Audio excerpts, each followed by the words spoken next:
Olá, muito boa tarde a todos. Estamos iniciando mais um fechamento do mercado.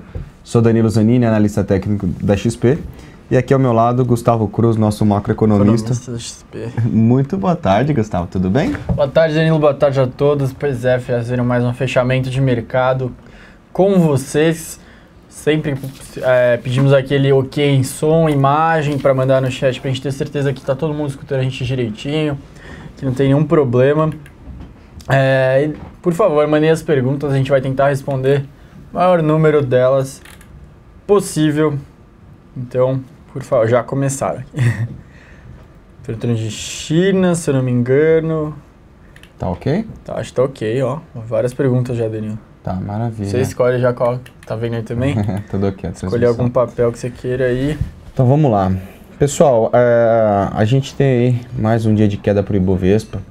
Mercado trabalhando na região de 39.000, na região de 39.500 pontos. A gente teve aí 5, hoje é o 8º pregão do ano. Dentre 8 pregões, a gente tem apenas um pregão positivo. A gente vê que a dinâmica que o mercado abre, tenta subir um pouco e o mercado cai. Abre, tenta subir um pouco e o mercado cede. Então a gente está vendo que o nosso cenário macroeconômico, o nosso cenário no mercado financeiro como um todo não voltou. E a gente teve alguns dados importantes que foram divulgados essa semana, né, Gustavo? Tivemos aí o boletim Focus do Banco Central que foi divulgado na segunda-feira. Tivemos também hoje dados sobre vendas do varejo.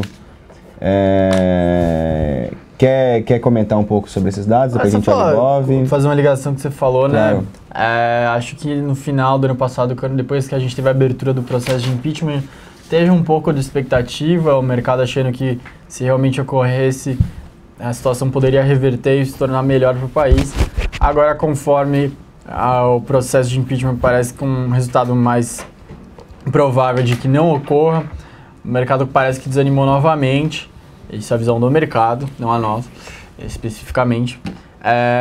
E com isso, agora, acho que as coisas até ficaram num sentido pior, ou seja, depois que trocou o ministro Levy pelo ministro Barbosa, o Barbosa desde o começo já está anunciando uma mudança total de condução, de como ele vai gerir a economia do país. E o mercado o mercado está claramente contra o jeito como ele está gerindo a economia do país, visto que ele é um dos nomes que encabeça o que foi feito naqueles chamados anos negros, são a nova matriz macroeconômica. Ele é um dos nomes que representa, é uma das figuras, junto com o Arno Agustin, junto com o Guido Mantega. Então o mercado é meio temoroso, é uma reação natural. Ele fazia parte do que deu errado, ele está fazendo medidas mais parecidas com o que deu errado do que o Levy, que estava totalmente querendo ir para uma direção bem contrária. Então, com isso, você gera um desânimo na economia, um desânimo nos mercados, nas bolsas, porque parece que as coisas não vão se recuperar tão fácil. Com ele fazendo as medidas mais parecidas com o que vinha sendo feito, o mercado fica um pouco mais desanimado ainda. Bom, várias perguntas aqui, muita gente perguntando de Pomo 4 para você. Vou anotar ela aqui. Deixa eu só complementar isso aí, eu perguntar. Esse cenário que você falou que o Barbosa não está conseguindo implementar, ou melhor, não está no mesmo direcionamento em que o Levy estava antes. Qual que seria uma solução que você vê, Gustavo, nesse ponto? Porque assim, a gente vê que o nosso cenário ainda segue bem desafiador, o mercado ainda proporciona alguns obstáculos de uma maneira muito alta para a gente ainda. Qual que seria, o que você acha? Trocar o ministro da Fazenda novamente, ou dar liberdade para ele poder fazer algumas alterações, visto que ele não está mudando o que seria ideal para o mercado? É que eu acho que é mais o DNA dele, a cabeça dele pensa desse jeito, não é questão de... Ele acha que realmente o jeito certo de gerir a economia é fazer desse jeito. Hoje tinha uma notícia, se eu não me engano, no jornal O Globo, e eles comentando, agora as portas do gabinete do ministro estão abertas e cada dia chega algum empresário querendo ajuda para o setor, algo que não ocorreu em 2015 com o ministro Levy, que era totalmente contrário a qualquer tipo de subsídio, sempre se mostrou falando que isso foi uma das coisas que mais prejudicou a economia nos últimos anos, favorecer agora, foi um retrocesso agora nesse começo de ano. Com isso, então não tem muito o que falar que mais liberdade. Acho que é o jeito como ele pensa realmente que deve ser gerida a economia. Bom, você quer colocar qual primeiro agora? Antes de começar a olhar os papéis, só vou dar um comentário sobre o índice Bovespa e o dólar, rapidinho. Certo. Então, primeiramente, gráfico aqui na tela. E o índice futuro foi na mínima, 39.390. Tá lá, pessoal, Ibov na mínima, 39.060 pontos é a cotação do Ibovespa. Então, o que a gente teve aqui do Ibovespa? O rompimento desse movimento lateralizado, continuidade desse movimento de queda. Eu posso pegar aqui topo, ligar no fundo, tá? E eu percebo ainda que o mercado tem uma sinalização. Deixa eu só ver se eu consigo ver um outro alvo aqui para ele, só um minuto. A gente percebe que a sinalização do mercado ainda tem espaço para uma queda. Eu pegar a máxima amplitude do movimento, tá?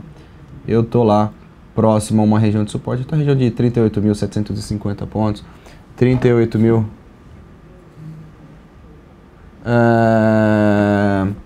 38.500 pontos seria o próximo alvo do índice, tá? Então, a sinalização não é muito positiva para o mercado, tem espaço para a continuidade do movimento de queda, certo?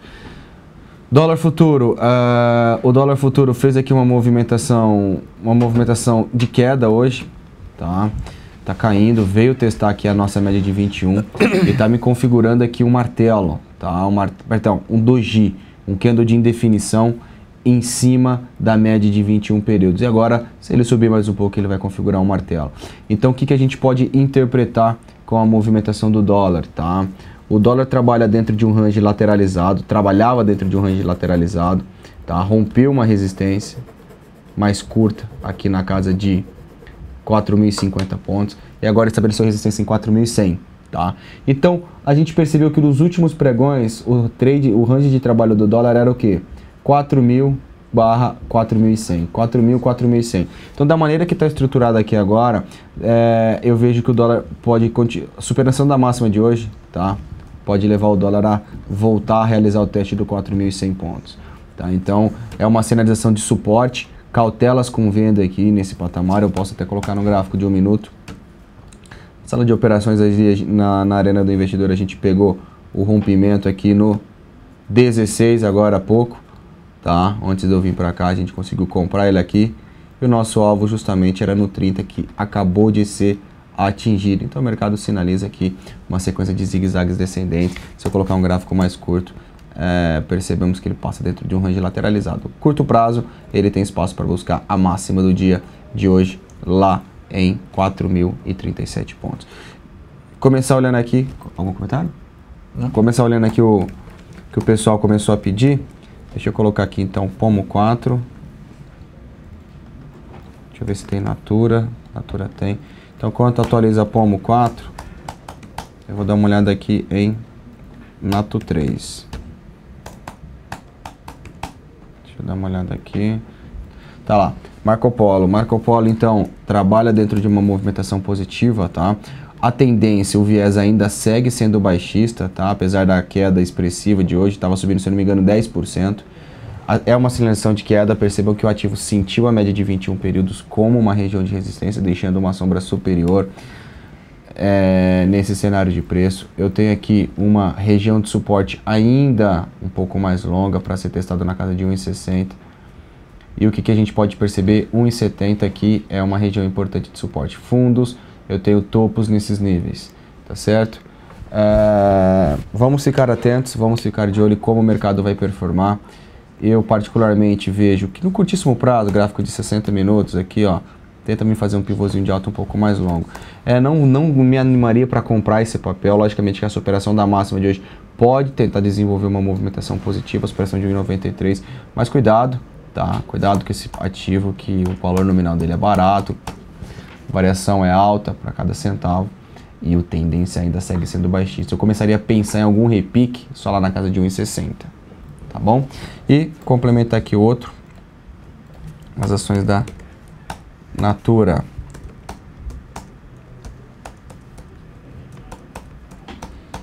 Olha, pessoal, Natura é um ativo que tem uma movimentação de alta nesses níveis de preço, tá? Tem aqui um leve canalzinho de alta e realiza o teste dessa linha de tendência de alta, tá? Ele tentou segurar nesse patamar, não teve força para segurar, perdeu, então eu já fico um pouco cauteloso, tá? Eu vou abrir a operação de venda, cuidado, porque aqui ele fez esse mesmo movimento, tá abaixo da minha média e depois explodiu. Aqui ele também está trabalhando abaixo da média, perceba que a média já tinha virado para baixo. Então assim, dá para pegar a venda? Dá, se perder a mínima dessa semana é um ponto de venda, mas com stop curto, tá? E se ele sair dessa zona de acumulação, colocar um gráfico de 60 minutos, sair dessa zona de acumulação de preço na casa de 23,53, 23,54 é compra para tentar buscar um alvo no curto prazo, pelo menos de day trade, na casa de R$1 para cima, tá? Na casa de 24,50. Boa, Danilo. E aí, Gustavo, mais algum comentário? Responder algumas perguntas aqui, tem vários papéis, se quiser dar uma olhada, algum que você vai olhando. Mas, bom, a Dinê aqui falou que não é o Nelson, que quem comanda a economia é a Dilma. Em partes é verdade, concordo boa parte com o que você falou. Realmente, a gente, nos últimos dias, a gente tem visto exatamente isso. Uma das manchetes, das principais manchetes dos jornais nos últimos dias foi... governo dá sinal verde para a BC subir juros. Se você ler bem rápido, você fala, que bom, então o Banco Central está pensando de forma... vai fazer o que quer, vai fazer realmente o que estava afim, e não vai ceder a pressão dos outros, pressão principalmente do PT, da base aliada do governo, que está falando para não subir, inclusive cortar. Mas se você ler com mais calma, BC recebe sinal verde para subir juros. O ideal não é esse cenário, né? O ideal é o Banco Central ser independente, realmente conduzir a política monetária da forma como eles desejam, como eles veem que é a melhor para o país, e não ter que precisar de uma autorização, que provavelmente é da presidente Dilma, aí sim, indo bem em linha com o que o Adnet comentou aqui no chat, e outras pessoas também comentaram. Outras duas pessoas aqui, agora me fugiu o nome porque já subiu bastante, perguntaram de China, o que a gente está vendo para a China. Hoje a gente teve a balança comercial da China, veio positiva, 60 bilhões de dólares, se eu não me engano, de superávit, melhor do que os 53 esperados pelo mercado. Eu acho que vai ser bem isso ao longo desse ano. Eu particularmente acredito que tem um certo exagero do mercado, eu falei bastante isso em agosto, e acho que vai ser bem esse ciclo, ou seja, o governo anuncia algumas medidas para acalmar os mercados, ele tem bastante munição, o governo chinês, Banco do Povo da China, aí os mercados se acalmam, dura alguns meses, novamente começa uma desconfiança, as bolsas têm uma volatilidade incrível lá, muito alta,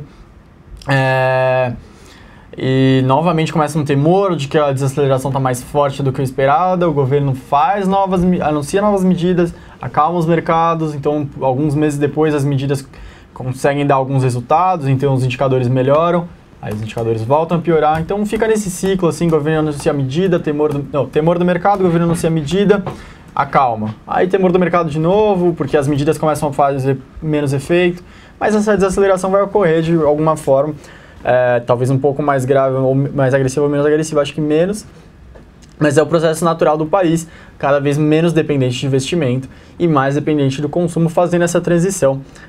Com certeza a gente vê alguns indicadores como a produção industrial vai continuar caindo, não tem como. O que chamou a atenção nos últimos meses foi que as vendas do varejo, que eram para justamente estarem subindo, estarem fortes, porque está fazendo essa transição para o consumo, elas também recuaram. Então, isso deixou um pouco mais alarmados os mercados. Mas, de qualquer forma, eu acredito que existe um certo exagero.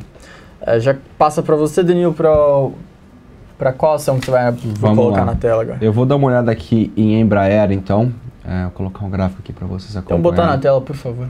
Obrigado. Então, pessoal, Embraer aqui. Embraer tinha aqui uma linha de tendência de alta, tá?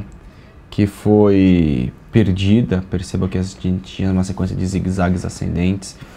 E agora, no curto prazo, essa linha ficou para trás. O mercado estabeleceu uma região de suporte relevante, aqui na casa de R$28. Perceba que eu tenho fundo, topo e fundo, ok? E agora ele está trabalhando abaixo da média de 21. É um papel que eu ficaria cauteloso para tentar pensar em compra, que ele me faz uma sinalização gráfica dessa maneira, sobe, passa por um período de correção e desenvolve uma movimentação de queda, tá? Então, se ele perder a região de R$28, eu já ficaria um pouco cético de ficar comprado no papel. Poderíamos até avaliar, se ele me formar um candle vendedor neste patamar aqui de preço, a gente avaliar uma venda para swing trade do ativo, tá? E podemos traçar a retração de Fibonacci do último movimento de alta e esperar uma correção perdendo os R$28. Primeiro alvo lá em R$26,90, depois R$25,70 e depois a região de R$24,50, tá? O que só me incomoda essa operação de venda seria o gráfico semanal, porque se perder os R$28, R$27,40 tem a média de 21 períodos no gráfico semanal, que serve como uma região de suporte. Então, é um papel a ficar atento, porque no diário ele mostra um pivô de baixa e no semanal ele tenta me configurar aqui uma figura gráfica com um padrão de continuação denominado mastro e bandeira, tá certo? Então, um pouco de cautela. Eu só acho que compras agora não são viáveis, eu vejo compras somente se ele superar a região de R$30. E um outro papel que a gente vai acompanhar aqui, Pecar. Pessoal, Pão de Açúcar tem uma queda muito expressiva, tá? Agora o ideal é procurar números de suportes psicológicos, a tendência é claramente de baixa, tá? R$30 é o próximo alvo do papel. Eu não vejo nada, não vejo ponto para compra, tá? O meu ativo tem uma forte movimentação direcional de queda, então eu só pensaria em alguma compra no ativo na superação de 58,80, tá certo? Então, Gustavo, como você mesmo mencionou aí sobre os dados que tivemos hoje, dados da venda do varejo, você estava comentando comigo antes da gente vir que não foi contemplado aí o eventos sazonais. Isso, é o seguinte, funciona dessa forma. Existem pontos, datas do ano que fazem com que alguns indicadores se comportem de forma mais expressiva ou menos expressiva. Por exemplo, no Natal, todo mundo sabe que as vendas disparam, porque é uma época de compras, o pessoal compra mais no Natal. E o IBGE, as instituições que divulgam os indicadores, quando eles divulgam, eles já aplicam um filtro sazonal, eles já aplicam um instrumento para justamente cortar esse fator e mostrar se realmente houve um aumento no mês anterior para um mês de Natal ou Páscoa, o que for, para justamente para mostrar o que está acontecendo e descontar os fatores sazonais. O que aconteceu hoje nas vendas de varejo de novembro foi que há 3 anos atrás, 2013, a gente começou o Black Friday aqui no Brasil. Começou bem tímido, mas está se expandindo cada vez mais. E com isso, as vendas do varejo foram impactadas bem fortemente pelo Black Friday nesse ano, pelo Cyber Monday também, no mês de novembro. E com isso, as vendas do varejo hoje subiram bastante, contrariando muito as expectativas do mercado. E uma das justificativas dos analistas que a gente conseguiu observar nos dados foi justamente isso, que se a gente pega, abrindo todas as vendas do varejo, aqueles que são mais ligados a esse comércio eletrônico, eles tiveram uma alta bem expressiva, impactada por essas datas específicas, que ainda não são contempladas pelo IBGE na hora de fazer o ajuste sazonal. Algo que provavelmente nos próximos anos isso vai ser inserido na hora de fazer o ajuste, mas por enquanto não. Então a gente teve esse dado que surpreendeu bastante hoje pela manhã. Mas não tivemos nada de mudança. Vamos pensar que não temos ainda os valores do Black Friday, mas deve ter vindo na expectativa do mercado, né? Que era a continuidade da retração das vendas do varejo, né? Ou você acha que teve... os dados que saíram, subiram as vendas do varejo. As vendas do varejo avançaram. Principalmente puxado pelo esse evento sazonal. Tirando esse evento do Black Friday... Então, ainda não tem essa divulgação sem o evento, né? Entendi. Esse que é o ponto que a gente vai ver nos próximos anos eles aplicando. Entendi. Mas é isso aí. Então, Gustavo, mais uma vez obrigado pela sua companhia no fechamento do mercado. Obrigado a todos que nos acompanham. Tenham um excelente restinho de quarta-feira. Hoje, 7 horas da noite, a hora do trader. Todo mundo vai estar lá na Infomoney ao vivo. Lá não, aqui no site da Infomoney ao vivo, fazendo um bate-papo com vocês. Obrigado, Gustavo. Valeu, Danilo. Valeu a todos. A gente se vê amanhã novamente na reunião matinal.